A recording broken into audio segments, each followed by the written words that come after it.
Today's reading comes from John. It's chapter 15 and verses 9 to 17.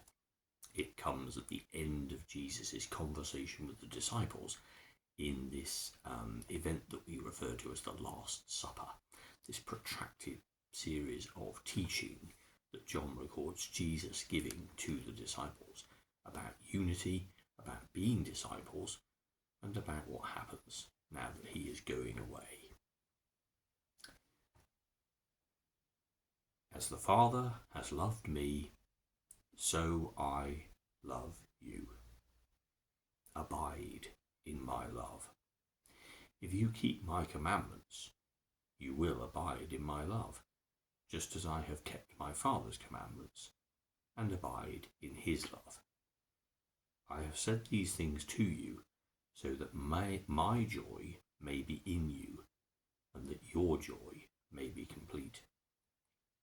This then is my commandment, that you love one another, as I have loved you. No one has greater love than this, to lay down one's life for one's friends. You are my friends, if you do what I command you. I do not call you servants any longer, because the servant does not know what the master is doing, but I have called you friends, because I have made known to you everything that I have heard from my Father. You did not choose me, but I chose you, and I appointed you to go and bear fruit that will last, so that the Father will give you whatever you ask in my name. Sorry. I am giving you these commands, so that you may love one another. It's interesting when Jesus refers to this idea about commandment, which comes quite a lot, and commands. And you think, well, what did Jesus command the disciples to do? There is, of course, the great commandment, love the Lord your God with all your heart, your mind, your soul, and your strength, and love your neighbour as yourself.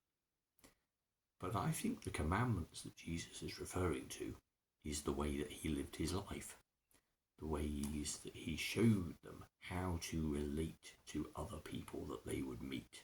For this is not a rule book, but a living, vibrant relationship. And so we need an example of how to be at our core so that we can respond to all the things that happen to us in life.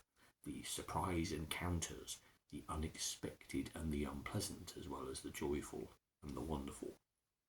A way of being, for this is richer and more permanent, and this is what Jesus means in terms of having that joy within us that he has. That if we go out into the world and live a life as Jesus would live, and that's what following the commandments means, then we will experience that joy that God gives, knowing that we are taking part in God's great mission and ministry to the world. A ministry which is characterized by unconditional love, a ministry which is all about unity and building people up, rejecting status and power and prejudice and division, but instead recognizing the commonality and the things that we share with all the people of this world. Their context, their tradition, their languages may all be different from ours, but that doesn't change the fact that they're all made by God. And we are all children of God. This is the big picture of what Jesus came to show, that everyone matters, even within his Jewish context. So much of the stories of the Gospels relate to Jesus talking to people who weren't part of that ethnicity, part of his club, if you like.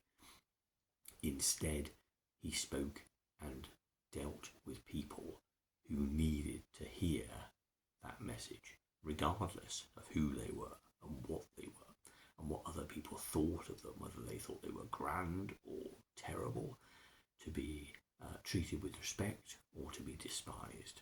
Jesus related to people because people are what matters. And this idea about living a life as Jesus lived his own is our example of what it means to be a disciple. And as Jesus prepares to leave the disciples for the events that are about to follow, physically leave them, what is amazing about God's interaction through this whole thing is that, yes, as he mentions in John's Gospel quite a lot, the advocate, the counsellor, will then come. There is the gift of the Spirit, which is the continuing presence of God in our hearts. For however diligent we may be in studying our Bibles, and not that the Bible is a rule book in that sense, we're never going to be able to truly be free and live in this world if we attempt to guide everything by words on a page, or by a prayer we recite, or a practice that we engage in. We need a spirit within us, a spirit of love, of unity, of peace and assurance. And it is that God gives to all people all these centuries later. If we look at Jesus and see and recognize the kind of God we're talking about, or indeed if we come to an understanding of who God is by some different means, if we understand in our hearts that the Creator of all things loves us in a personal and intimate way, then that is to have joy indeed. For to understand that we matter to something that is so amazing, so beautiful, so vast, so powerful, that we matter in this big world, in an even bigger universe, then this is the reason why we can talk about having assurance and peace and being grounded for whatever else happens in life, to our own physical health as we age, to our financial situation, to the relationships that we hold dear, to the possessions that we believe are important. What stays with us throughout all of that and sustains us through all the changes of life is the constant and unerring knowledge that the God who made all things loves us. And that is the knowledge that we take out into the world in our lives when we relate to other people. It governs how we behave and what we say.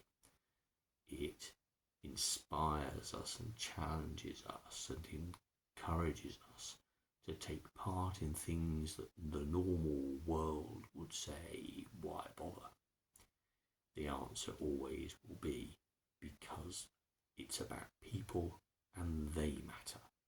It's about people in need. It's about people who we can help.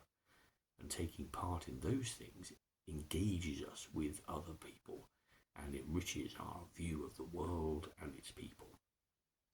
And in so doing, we get that sense of joy, of unity, of love that Jesus showed and embodied.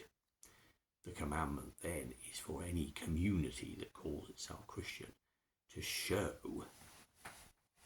uncontrovertibly that what binds us together is not a place or a time or a tradition or a family even, but the fact that we love one another. The fact that unique as we are, we can become a community that is one, bound together in the knowledge that we love one another as God has loved us. And this surely is the most compelling of evidences for the world of who we are, not because we go to a place and a time on a particular day of the week, or because we take part in certain traditional activities, but because the activities that come out of that community of faith are born out of love for one another and love for everyone else. This is a life worth living. To be light for the world, to be a source of encouragement and joy, based not because we're altruistic and lovely, ethical people, but because we know we have God's love in our hearts, and that has changed us utterly for the better.